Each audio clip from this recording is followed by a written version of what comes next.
Hello, everyone. Hello. Nice to see you here. I am Dr. Deborah Dunstan. Welcome to a nonprofit nugget with Dr. Deborah. As I said, I am Dr. Deborah, and I will be giving you a little something to chew on, just a nugget, a little something to chew on today. As you know, on a nonprofit nugget with Dr. Deborah, I like to focus on questions that I receive from my own clients and also just from some of you. You can send me questions in my inbox on Facebook. You can email me, but I get questions all the time, and I can't um, cover them all in one show. But I like to come on every Wednesday at 2 just to give you a little something to chew on that can help you in your nonprofit vision, or even if you're deciding that you want to start a nonprofit. So to help you to move forward.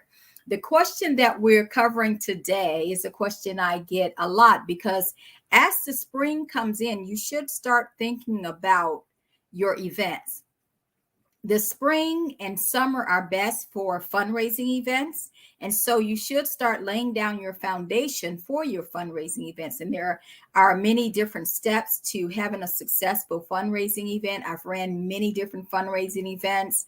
One of my fundraising events for the last organization that I worked for brought in more money than they had ever brought in before, just by doing some strategic strategies, just setting up some things and putting some things in place that brings in even more money. I like to tell people that you can make money from the tickets from sales for your event, but that's not where the money is for your nonprofit event. In fact, sometimes people even give away the tickets, because where your focus should be on making money for your nonprofit event should actually be in the sponsorships. You make more money in sponsorships than you really make in charging for the ticket. I'm not saying that tickets don't bring in money, don't get me wrong, but it will be easier to get sponsors to bring in the money and then make the hi Keithan. No, not for every sponsor. Good question. Not for every sponsor. Every sponsor do not require a 501c3. Every sponsor do not require. It all depends on the sponsor. And so as I go through, you may come up with some ideas, something that you can offer. It all depends on what you have to offer. I myself, with my business, have sponsored non-501c3 event, because remember, sponsorship dollars come from a marketing budget. And so all businesses have to market. So a lot of them sponsors are not in it necessarily because you are a nonprofit organization. They don't write it off. Most of it comes from their marketing budget. So it all depends on what you can offer them in marketing. So that budget would have to be spent anyway. So I'm going to give 7 ways. I'm going to try to get through the 7 ways you can find the right sponsors for your next fundraising event, and how you can do this even if you're having a virtual event. You're listening? All right. All right. Take some notes even if you want to. And how you can do this even with a virtual event. I read a virtual, and most of these are virtual. We did an online auction, and we made money from the things we sold, but we made more money from the people who sponsored us, because we gave them a lot in return for their sponsorship. So the first thing I think that you should do is to have a fundable mission statement. And you guys know, who have worked with me, that I do help people to write a fundable mission statement. And what I mean by that, even if you are a social entrepreneur, which you are, Keithan, you are a social entrepreneur, and that is a business with a mission. That's what I call social entrepreneurialism. It's a business, a small business with a mission, or an artist with a mission. There are many artists. You can even think of some artists, singing artists, rap artists.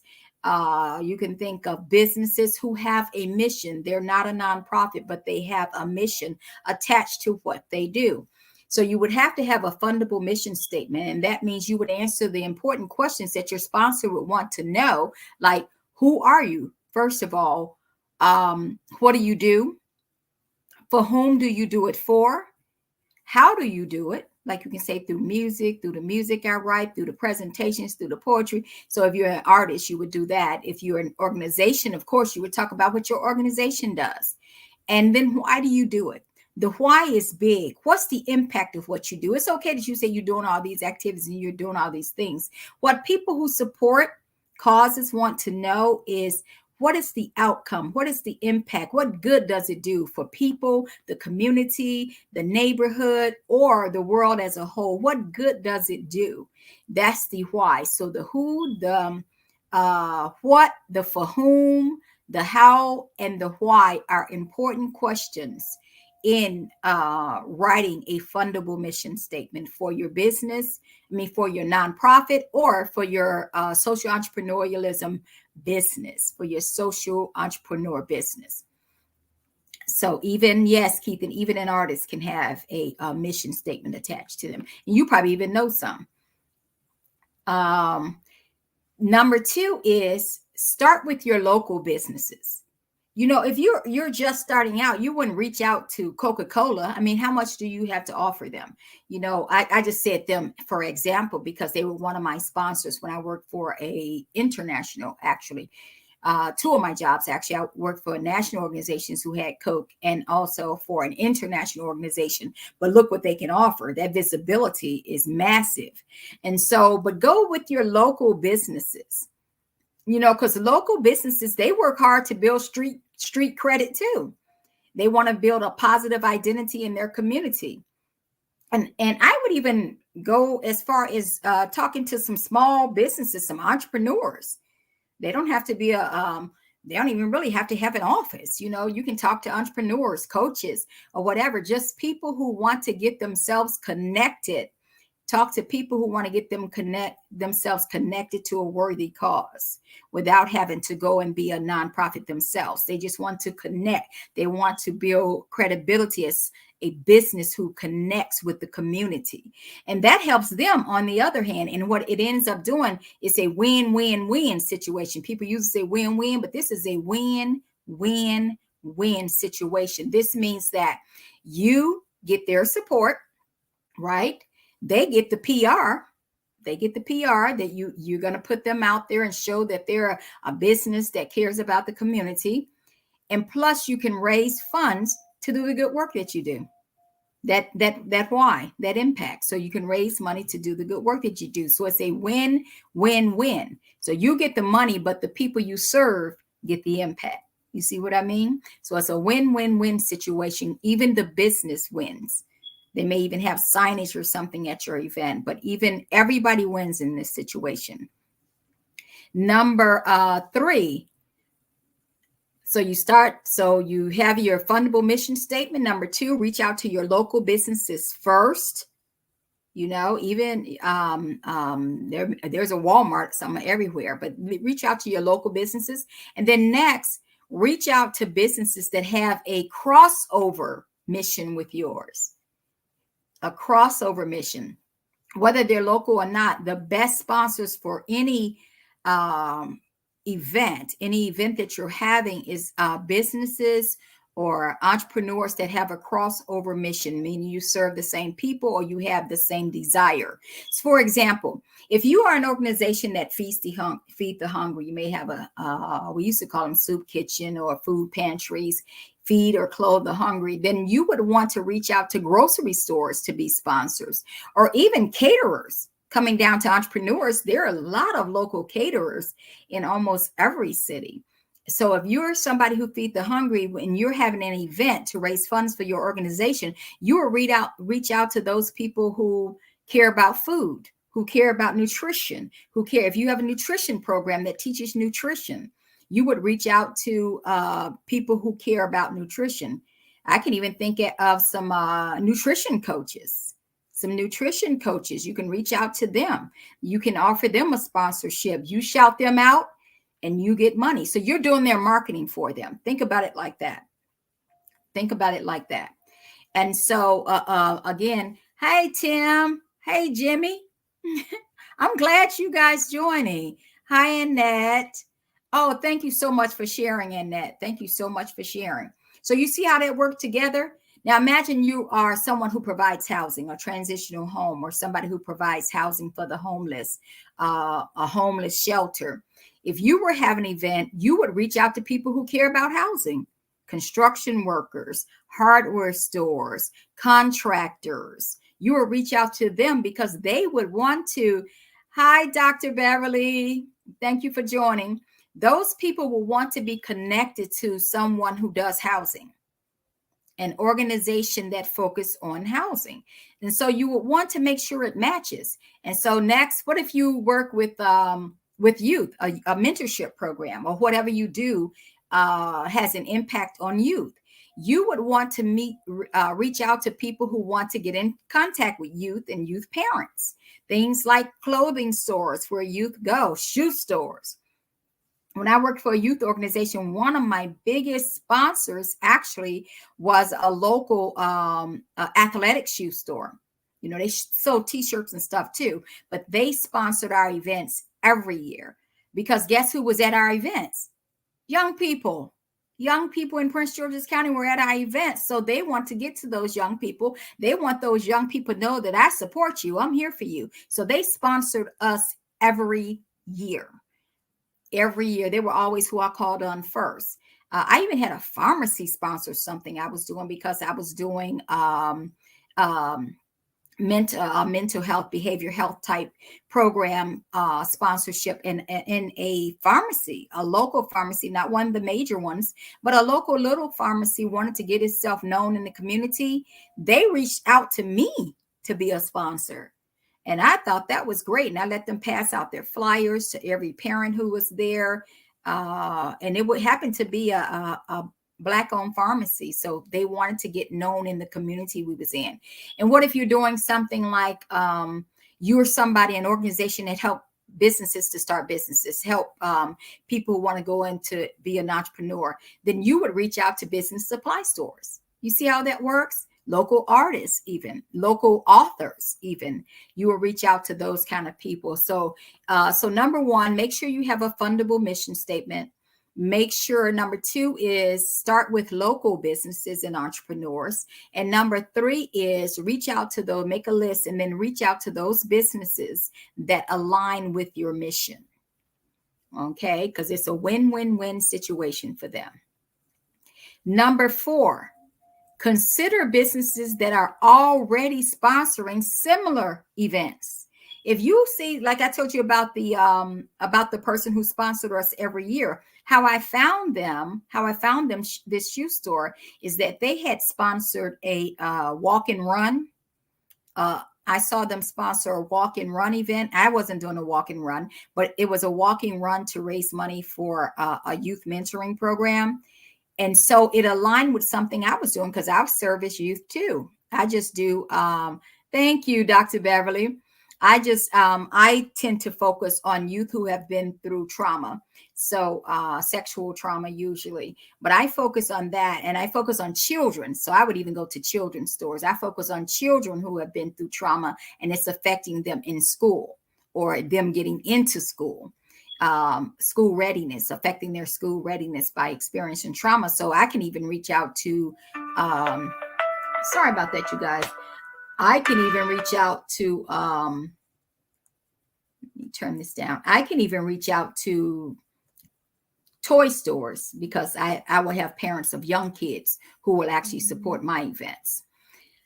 So you just consider those who are already given, and then you approach them, but make sure the program aligns with their mission, your mission. Make sure their business aligns with your mission. Stick with mission. Stick with mission. If you don't do technical stuff like teaching computer skills, it's probably not best to reach out to a tech company because they want to be involved with tech things. Just because you see them giving money to this computer program don't mean that they want to fund a music program. You see what I mean? Unless you can make it technical, like engineering, music engineering. Number 5. So what do we have? We said fundable mission statements, start with local businesses, reach out to those who have a crossover mission as you do. Consider businesses that are already giving. Number 5, Make sure that you have something to offer a sponsor. Hello, Andre. Thank you for joining. Yeah, make sure you have something to offer a sponsor. What do you have to offer? I even had some sponsors, and I think Duke Energy is one of them. So is Pepco in the Washington, D.C. area. They want to know how many impressions do you get on your social media? Because I say that's the first thing you need to do is get involved on social media. If you don't have a presence, what does it benefit me? What does it benefit me? Think about you as the funder. What does it benefit you? They're doing it for the marketing purpose, the PR. So make sure that you have something to offer them too when you give them an opportunity. So you can do this through a page on your website where you would feature. Thank you, Annette. Thank you. Make sure that you have a website. You can put them on your website, a page on your website. You can create a video even. Some of us are really good with video and things. You can create a video. You can have them give you pieces of their video and you can create something or have somebody else do it. You can let them be a featured guest on your show. If you have a show, like if I was doing an event, I would definitely bring somebody, say, you can come on my show. I'm there every Wednesday. You can bring them to your show. You can have them be a guest on your blog. If you do a blog, you can include their stuff in your bags. Now I've been, my business side, not my nonprofit, but my business has been included. I've sponsored events and they let me put my business card, some sample things in their goodie bags. I forgot what they're called, but the goodie bags that you pass out at the event. You can shout them out on Facebook, but if you only have 2 people on Facebook, that probably ain't going to push a lot. So build your social media presence. You can shout them out on Twitter. So when you go to a sponsor, have something to offer them too. It's a I wash your hand, you wash mine situation. And number 6, create sponsorship packages to fit different budgets. You know, I know everybody want to go for the big dollars. Hey, I want $1,000. Oh, I want $10,000. Yeah, that's good. That's cool. But remember, don't forget, you can do the dollar store method. You know, dollar store, they don't have nothing in there that costs. It's not the $10 store. It's the dollar store. They may have something a little over $1 up in there, but they make their money on bulk and on volume. On volume, I teach a class about how to raise $10,000, and then I teach you a strategy for that. You can get one person to give $10,000, or you can get 2 people to give $5,000, and we break it all down in the likelihood of getting those fundings. And that can be done for a nonprofit or a for-profit. You can have people that support you depending on what you offer them back. And number 7, get creative and have some fun. Nobody want a sad sack. I'm approaching you and, oh, woe is me. I had this event and I can't pay for it. That doesn't spark people to want to support. That doesn't spark people to want to get involved. Make it fun. Make it something that, you know, that people can get excited about. So let's go over. Number 1 was create a fundable mission statement. If you want me to help you with that, you can contact me. I offer a 30-minute session where we just sit down and we can create your fundable mission statement. I'm going to give you my website. I think my website is already up in the information section. Go to my website. It's a 30-minute session. You can purchase a 30-minute session, and I'll help you to create your fundable mission statement. That's number 1. Number 2 is start with local businesses. Number 3 is reach out to businesses who have a common mission. Number 4, or a crossover mission. Number 4, consider businesses that are already giving and sponsoring. Number 5, make sure you got something to offer, a sponsorship package. Number 6 is create a sponsorship package that also includes different levels of giving, different levels of sponsoring. And number 7, have fun doing it. If you'll be interested in a class, I'm thinking about teaching a class on this so I can go more into depth about each one of these and kind of lead you. Best part, get creative and have fun. That's right. I always invite you, lighten up a little bit, get creative and have fun. People want to be, you know, we know that we're helping someone, but don't make it so dreary. Let's enjoy this work. I love this work. Most of you know that I'm a minister. I have my own nonprofit healing and empowerment ministries. I try to make sure that we have fun, and that my volunteers have fun, my board has fun. Keep it fun and do the work. That's why I say keep it fun. I enjoy doing this work. Can you Google these types sponsors? You can keep them, but it's probably better to just stay low. I mean, we don't have phone books anymore, so you can say, you can just say sports clothing stores in Raleigh, and you'll probably get the ones at the mall in Maryland. And I know you've lived in Prince George's County, where I'm from. I mean, where I've lived. I'm not from there, but where I've lived. And they're all up in the Iverson Mall and everywhere. And so I'm sure it's the same thing in Raleigh. So Google can help you, but if you out, you see the stores, what's that Stone Cold Creamery place even sponsored for me. I walked in and made it fun. I said, I would love to bring my kids here, all my kids here, and we just sit around here. Can we have an event here? Blah, blah, blah. That's how I built the relationship. So I didn't need to Google. I knew Stone Cold Creamery was right there. So I go to it. I knew Baskin & Robbins was there, who has also been one of my sponsors and have a grant program. They have a Baskin & Robbins actually has a foundation. Ben & Jerry's has a foundation. So think about the people. You make a list of the businesses you frequent. You buy your clothes from somewhere. Right. And even do the legwork on Google, like you said, but Google your area. Google your area. Well, I don't know the malls up there, but I say if you're in Maryland, check out Iverson Mall. Check out PG Plaza. Shoot, right there on Pennsylvania Avenue. All those stores. Yeah. Even if you do it by calling, you don't have to always go in. I got to Ben & Jerry's just by calling. I got to Stone Cold Creamery because I was going to get some ice cream. And I just told them about my nonprofit organization. And they wanted to sponsor because they wanted to pull more of the demographic I had. Get my drift? They didn't have my demographic too much. We mostly was going to Baskin & Robbins. They wanted more of the demographics. And they felt that working with my organization would get them that. So just have some fun, eat some ice cream, do what you got to do. Just make it a fun event, and sponsors will want to. Again, I say, don't forget the entrepreneurs and the authors. They want to get out there too. It may be a lower sponsor dollar, like it may only be $50, but you get enough local businesses, not even the businesses in the mall. I mean, just the local businesses that are working from their homes, the entrepreneurs, those $50 add up. Okay. Women, y'all good at that. When we have our women's events and we give out the goodie bags, you get a table and get to put your stuff in the bag, right? You know what I'm talking about, Dr. Beverly. You get a table at the event and you get to put your stuff in the little goodie bag that everybody gets to take home with all your information. So remember that. If you would like to have a class on this, let me know. Thinking about offering a pay what you can class, because those donations go to Healing and Empowerment Ministries trauma program for children. I'm thinking about having a pay what you can class on this because I think it needs to be addressed more. People need to be able to ask questions. You pay what you can to come. If you're interested in something like that, please inbox me.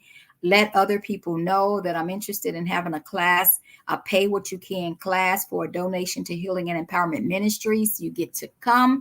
Whatever the Lord lay on your heart to give, you can give. So it'll be at least $1 though, at least $1 to come to this class. So if you're interested in that, you'll be able to ask me your questions. I'll be able to answer your questions in this class as I teach it. So I thank all of you for joining me today. This has been a nonprofit nugget with Dr. Deborah, and I was just giving you a little something to chew on. Have a great day.